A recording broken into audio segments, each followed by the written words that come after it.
scene building and info dump.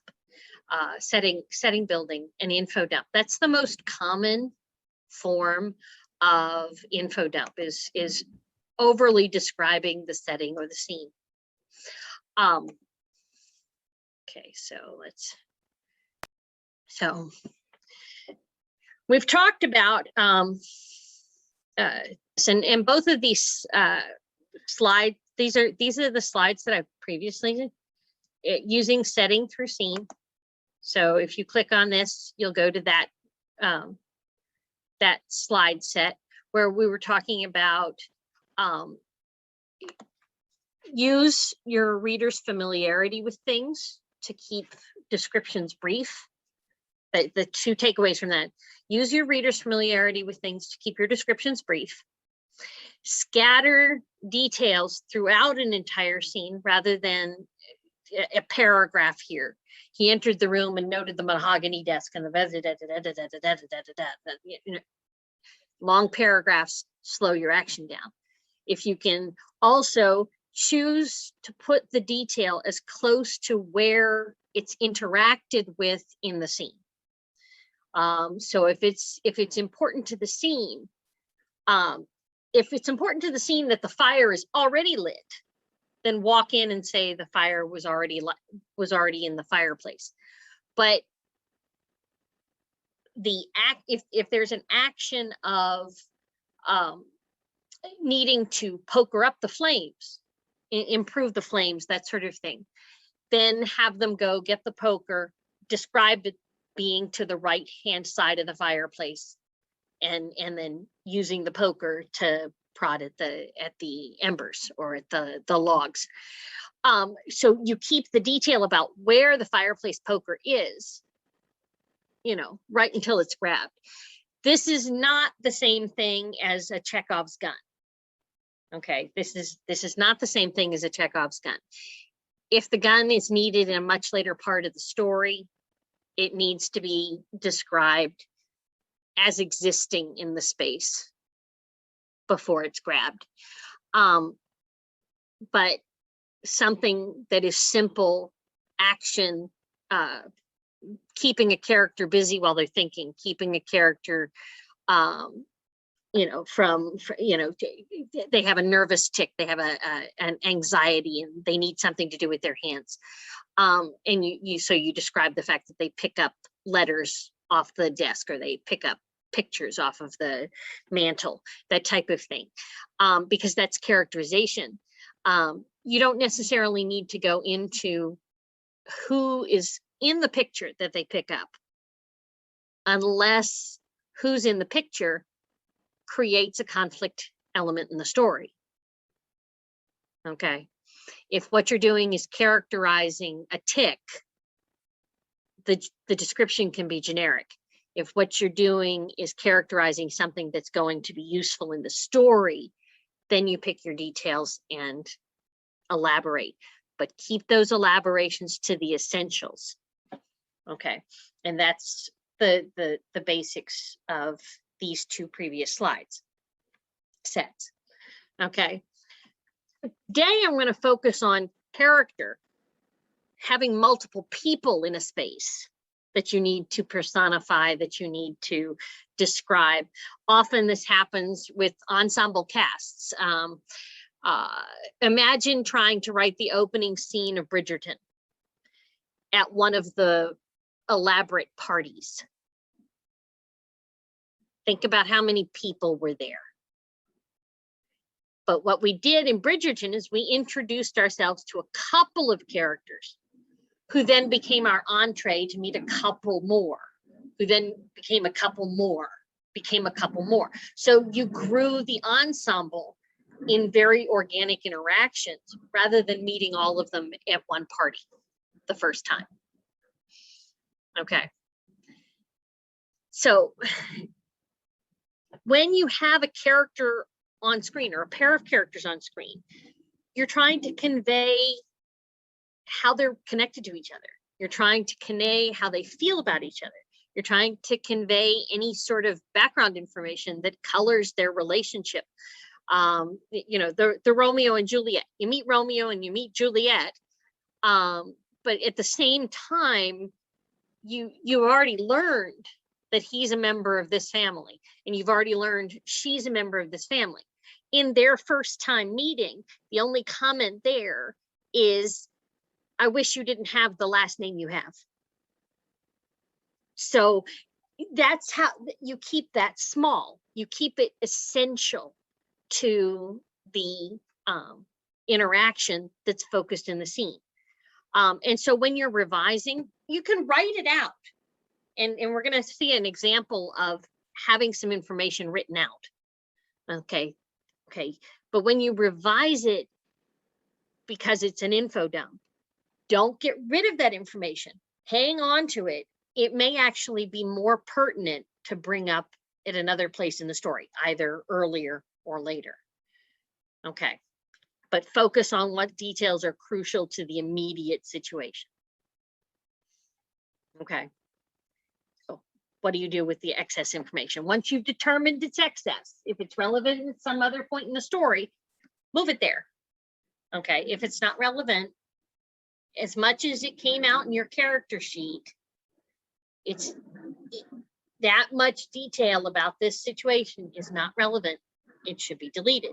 If you really can't bring yourself to delete it, open a second file and call it deleted stuff and put it there. Okay. There are ways to sprinkle the info. You don't have to put it all as a paragraph. If it's a physical description, use relative framing. Instead of saying he's 5'10" or he's 6'11", he had to duck through the doorway.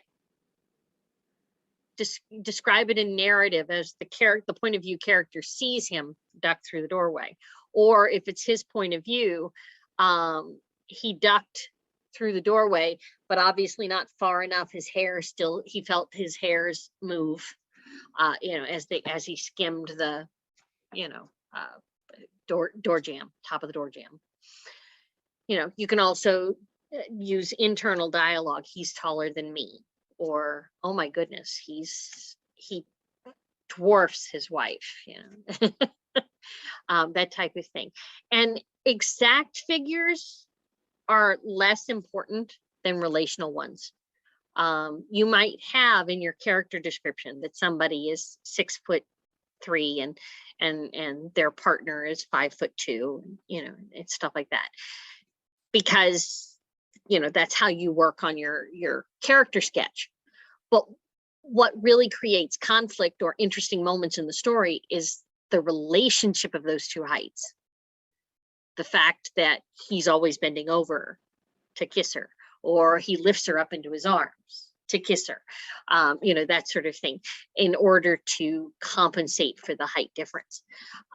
These types of things.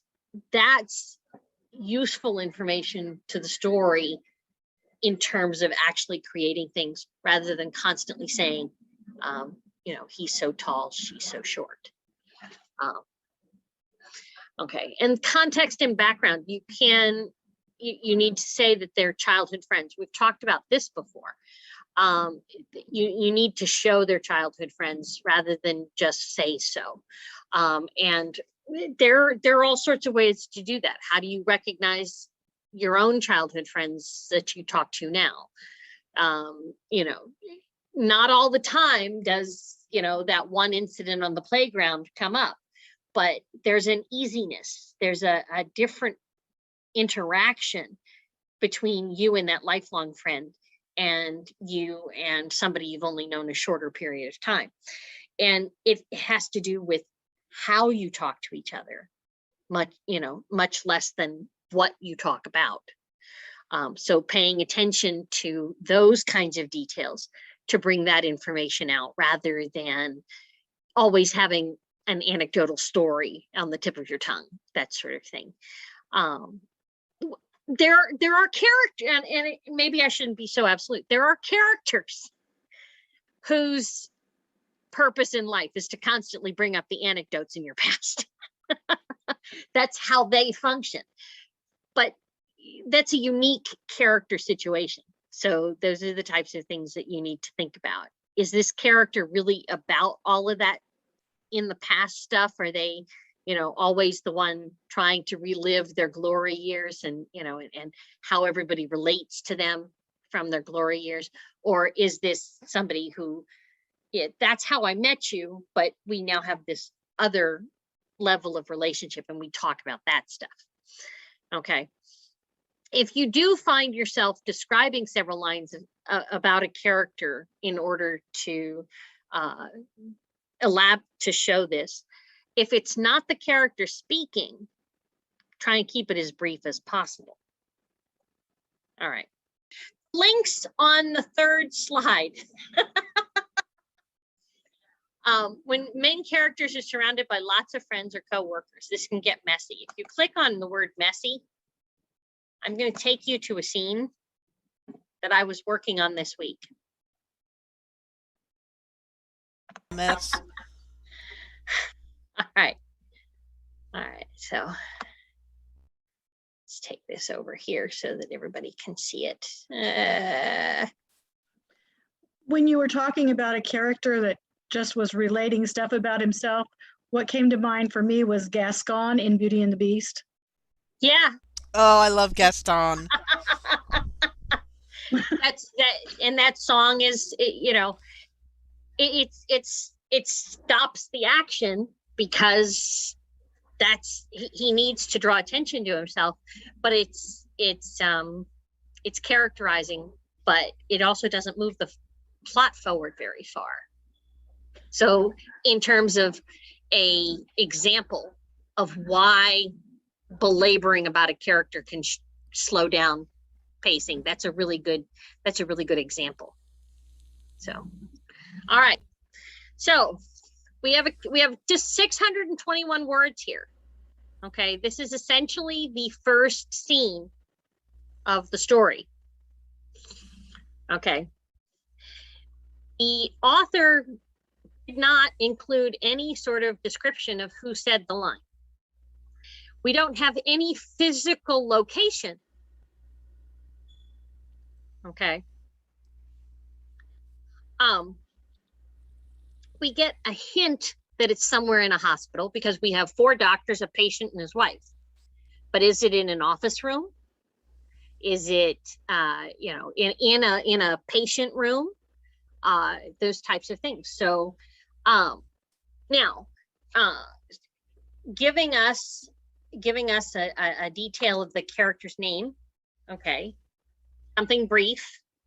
Okay, later on we're going to learn some more things about this person. Okay, now 6 sets of eyes landed on Sloan. Pardon me, my screen is being okay. So obviously who's presenting was essentially addressed to Sloan. Who is Sloan? We don't know, but it seems to be the point of view character. Okay. Now we now know that Sloan is a she. Okay. Turns to look a blonde-headed man to her left, at her right, excuse me. Okay. Who she then goes into background details for. Okay. In this case, because he's the one she expects to answer the question, going into detail about who he is useful. Okay. This sentence is a little early. This one, he was also Sloan's assigned resident, which made him the biggest pain in her ass. Okay. That's telling, not showing. Okay. Because it's the fact that he delays his response to the question when he's supposed to be the one presenting that is her current irritation. She may have a history of irritation with him. Absolutely. She may have a history of irritation with him. But most important is to bring out the irritation in this moment. Okay. Now this information down here. Okay. Yes, this is this is Sloan's take on a man on the person who asked the question. Dr. Remington Hall was one of the finest cardiothoracic surgeons in the entire country. Every doctor who was even remotely interested in hearts knew him by name. Too long. Okay. Their team lead, the man who would ask the question. Okay. You could summarize this with something much simpler. Okay. She had really hoped that Brockett would impress Hall. She wanted to scrub in on this surgery, but it wasn't going to happen if this doctor didn't feel that they were capable or competent to do it. And that would bring the description back to why it's important in this scene. Okay.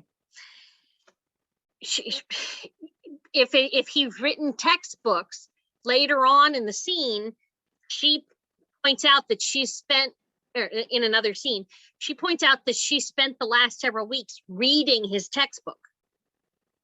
Okay, you could bring that information in here. She spent the last week rereading this procedures section in his textbook, hoping that he would allow her and her intern to scrub in on this once in a lifetime surgery. Okay, so the detail needs to be connected to the scene goal.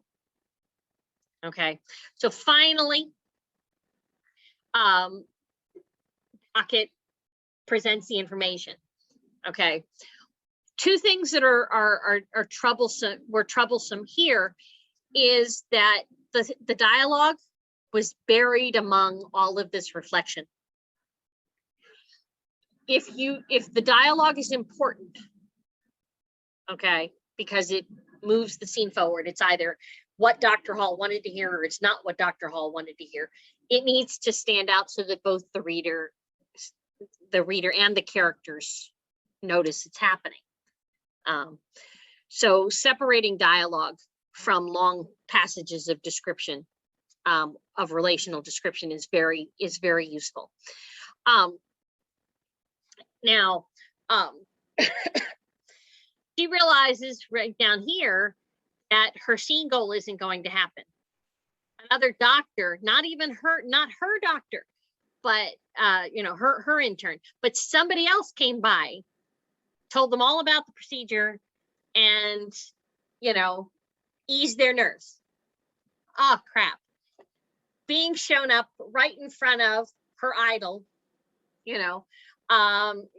she could also have this this recognition here. We could shorten some of this background. Okay. That she's about to lose scrub in to this competitor and her intern. Okay. Dr. Ellis Young gets all this long introduction and never says anything in this scene. She speaks in the next scene, but she says nothing in this scene. So compressing this down to Dr. Evans was Dr. Ellis Young's intern, a second-year resident, just like Dr. Brockett. Okay. And Ellis Young was, Sloane's thorn in her side. They were constantly battling for prime surgical assignments. 3 sentences. Okay. Now, the detail in here is useful because it explains why Sloane is fixated on Young. She got a cushy, a prime residence assignment, but had gone to a very typical state school, whereas the point of view character went to Harvard, okay, and Harvard Medical School, and and all of this stuff, and so she's sort of an elitist. So the detail is important, but having it here slows down the action, because can you even remember what the surgery is about? And if you as the reader forgot where things are, you have to scroll back up, you're like, this is not helpful. This is not helping me understand what the nature of this scene really is. So we've got to harden it down. Okay. Now, you guys back down here. We Holy introduced crap! That's a lot of names. Okay, and that's all in one paragraph. And it's all in one paragraph. You know, the basic rule is if it's all the same speaker, it should stay in one paragraph. But we have to break that rule here because the information is causing different actions. Okay. And reactions. So I would break up Dr. Hall's verdict. Basically what he says is, yeah, that's the information I wanted to hear. So Dr. Evans and Dr. Young, you're going to be scrubbing in. And the two of you get to do all my patients for the rest of the day while we're in surgery. But the reactions and people moving away from the room and that type of thing is all buried in there. It needs to be pulled out. And again, remind yourself of what the focus of the scene is. The focus of the scene is Sloane wanted to scrub in. The outcome of the scene is she doesn't get it.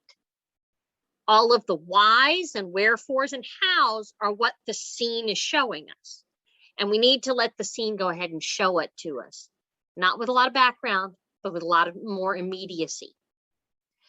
Now, back on the slide, I have, when you revise it, think about all of these things. So if you scroll down on this thing, we take it from 621 words to 610 words. So it's not that much shorter, but take a look at how much smoother the rewrite reads. Entering the patient's room behind Dr. Remington Hall, Boston General's chief of cardiology, Dr. Sloane Harrington looked to assure that Dr. Jeffrey Brockett, the second-year resident who was her intern, was a step behind her. She gestured him toward the head of the patient's bed and stood next to him. Now we have a physical space, don't we? Okay. We also have 3 doctors that have been introduced. We know that Sloane is the point of view character. We know that Dr. Remington Hall is the chief of cardiology, and we know that Brockett is her second-year intern. Okay. Yes, this is much less chaotic. Now, I put this in there.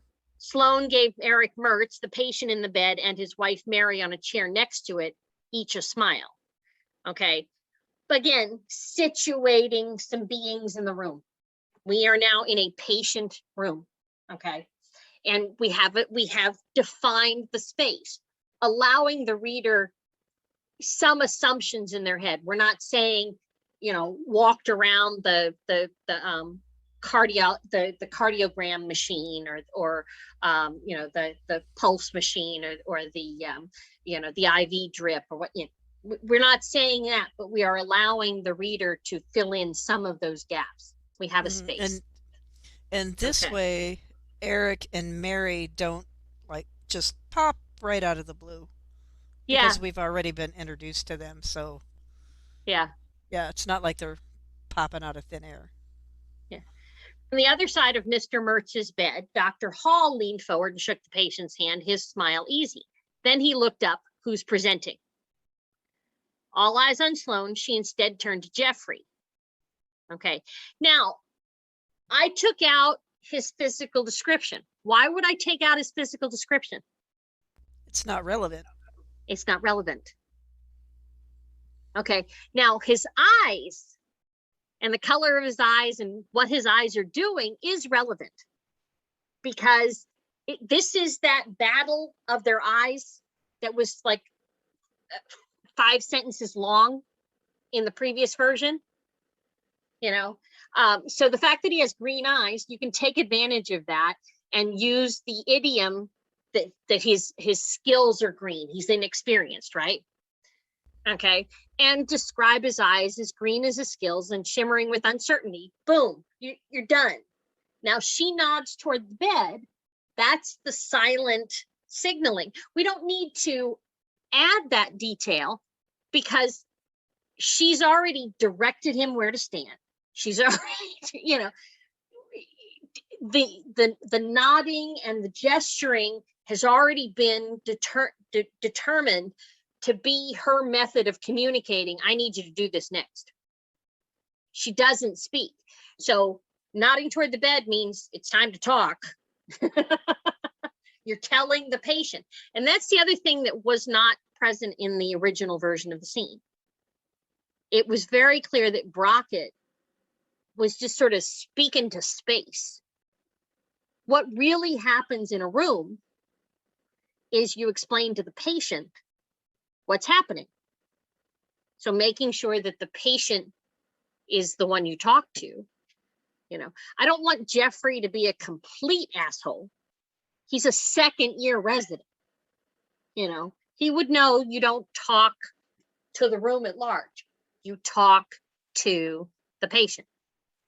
The fact that he's talking in front of Dr. Hall, he's nervous, he's anxious, he wants to get it right. He's talking in front of his supervising doctor. He's nervous, he wants to get it right. Okay. So in a halting voice that made Sloan roll her eyes at his slow response time, pain in my ass. Now we brought that back because it's relevant at this point. Okay. Jeffrey stated, Eric Mertz, 48 years old, in today for a cardiomyoplasty procedure. Okay, now we have the dialogue. Let's take a moment to have the reactions. Okay, Sloan stifled a groan, glancing to see Dr. Hall pursing his lips. They, meaning Brockett, were going to have to show more confidence if Hall was going to give them the go-ahead to scrub in. A god to many, having written several medical school textbooks on cardiothoracic surgery, Dr. Hall wouldn't let anyone exhibiting uncertainty into his surgical theater. All of that stuff that we had is now relevant to the scene. Okay. Sloan circled her hand, signaling Jeffrey to get on with it. Turning to the patient, Jeffrey explained, it's an experimental procedure in which skeletal muscles are taken from a patient's back or abdomen and wrapped around the ailing heart. The added muscle, in addition to a pacemaker-like device, boosts the heart pumping motion. Notice we pulled that had been buried in a large paragraph in the previous scene. Okay. Now, Sloan interjects. She interjects not just because he's but also with this opportunity to salvage the situation. Okay, so again, pulling out her dialogue so that it stands out. Okay, now Mary throws the wrench into the works.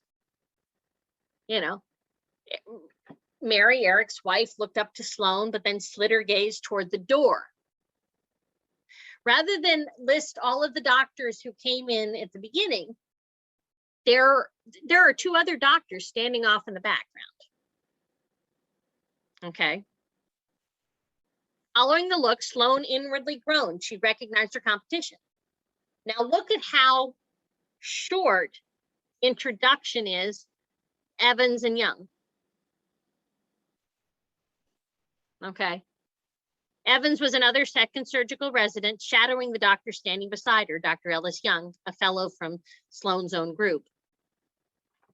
Okay. Ellis's sharp brown eyes beneath black frame glasses were currently fixed proudly on her intern. She had overheard the patient's wife refer to her intern as having taken initiative and addressed the patient's concerns. So she's demonstrating her pride in, yeah, that was my intern that did that, Okay. Okay. And then Sloan grouses inwardly. Okay. And we're right now, we're at the end of the scene. Excellent, Dr. Hall said. He glances to Jessica and then Ellis. His glances to Jessica and then Ellis told Sloan she'd lost this round. Damn it. Mr. Mertz, Dr. Evans will prep you for surgery. We'll see you in the operating room shortly. He shook Mr. Mertz's hand and nodded at his wife, Mary. Sloan could do nothing but elbow Jeffrey as she pushed past him to follow Dr. Hall from the room. She felt rather than saw Ellis on her heels. When they were in the hall, Dr. Hall, when they were in the corridor, I probably should do that. Dr. Hall shut the door to the patient room. Dr. Young, you'll be scrubbing in today with Dr. Evans for the procedure. When Dr. Hall's gaze moved, now see how we break up his directions with some, he's now directing his words to different groups of people. Okay. When Dr. Hall's gaze moved to Sloan, she straightened her back. Maybe she'd get theater privileges.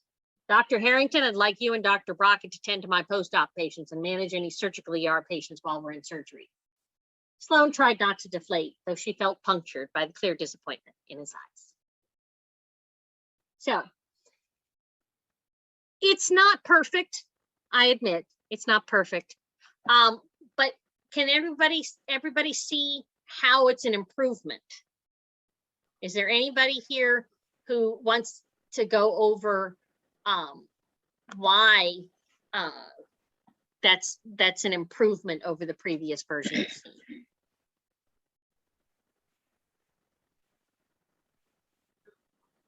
I mean, to me, it's a lot more clear, and it has a much better flow and focus than the previous version of it. That's exactly what I thought.